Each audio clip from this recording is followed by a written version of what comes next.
പരിമല തിരുമേനിയുടെ കാലാകാലങ്ങളായിട്ടുള്ള ഓർമ്മയോടനുബന്ധിച്ച് നമ്മളിങ്ങനെ ക്രമീകരണങ്ങളിലൊക്കെ പങ്കെടുക്കുന്നുണ്ട് അല്ലേ? പക്ഷെ ആത്യന്തികമായിട്ട് ഇതെന്നെ തൊടുന്നതാണ് എന്ന് പറയാൻ എത്ര സന്ദർഭങ്ങൾ നമ്മുടെ ജീവിതത്തിൽ ഉണ്ടായിട്ടുണ്ട്.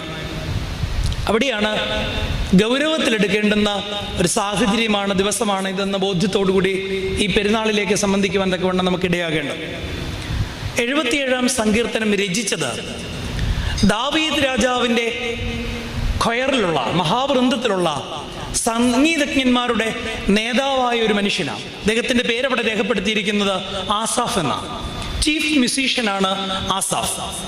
ഇന്ന് ബഥേലിലല്ല, ഇന്ന് പല പള്ളികളിലെയും വഴക്കിൻ്റെ പ്രധാന ആണികളാരാന്ന് ചോദിച്ചാൽ കൊയറുകാരാണ്. പക്ഷേ നല്ലൊരു കൊയറുകാരനെ കാണണമെങ്കിൽ സങ്കീർത്തന ഭാഗങ്ങളിലെ